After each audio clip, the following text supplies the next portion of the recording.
Guys আসসালামু আলাইকুম। এখন পবিত্র রমজান মাস চলিতেছে।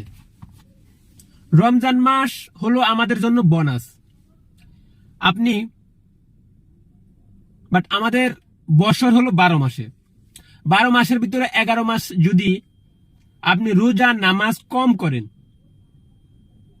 আপনি যদি রমজান মাসে যদি সঠিকভাবে ইবাদতটা করতে পারেন, তাহলে আমাদের 11 মাসের ঘাটতিটা পূরণ হয়ে যাবে। আপনারা যারা সোশ্যাল মিডিয়াতে কাজ করতেছেন, ফেসবুকে কাজ করতেছেন, রিলস ভিডিও ছাড়তেছেন বা হলো বড় ভিডিও ছাড়তেছেন, আপনারা দেখবেন যে আপনার যদি একটা ভিডিও ভাইরাল হয়, একটা ভিডিও যদি ভালো পজিশনে যায়, তাহলে আশেপাশের আরো 8-10টা ভিডিও মোটামুটি ভালো পজিশনে নিয়ে যায়। আমাদের রমজান মাস হলো এক মাস, আর আমাদের বছর হলো 12 মাস। তো 12 মাসের মধ্যে আমরা একটা রমজান পাই, এক মাস রমজান মাস পাই। তো মনে করেন যে আমাদের যদি রমজান মাসের এই ইবাদতটা যদি ভালো হয়, তাহলে আমাদের বাকি 11 মাসটা সঠিকভাবে ঘাটতি পূরণ হয়ে যাবে। আপনারা এটা জানেন যে কাল কিয়ামতের দিন আপনার হিসাব নিকাশ অনেক কঠিন হবে।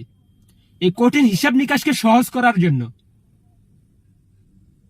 আমাদেরকে রমজান মাস উপহার দিয়েছেন। রমজান মাসের ইবাদত অন্য মাসের চেয়ে অনেক উত্তম, আপনারা জানেন। তো আপনারা যারা সোশ্যাল মিডিয়াতে আছেন, সোশ্যাল মিডিয়াতে কাজ করতেছেন, আপনারা বাকি 11 মাস যা করেন, রমজান মাসকে একটু সঠিকভাবে মূল্যায়ন করবেন, আলাদা চোখে দেখবেন। আর আমি আপুদের উদ্দেশ্যে বলতেছি, আপুরা আজকে মরে গেলে কালকে পৃথিবীতে আপনার কিছুই থাকবে না। এই দুনিয়াতে লোভ, লালসা, টাকা পয়সা, ধন সম্পদ, আজকে আপনি 2 চোখ বন্ধ করে দেখেন, আপনার কিছুই নাই। এগুলা দিয়ে আপনি কি করবেন? বাকি 11 মাস আপনি নাচেন, কোদেন, জুনা নাইকল লাড়ান, পানি গোলা করেন, এগুলা দেখার বিষয় না। আপনি এই অত্যন্ত একটা মাসকে একটু শ্রদ্ধা করেন, মূল্যায়ন করেন, আপনি আল্লাহর কাছে ভালো থাকবেন।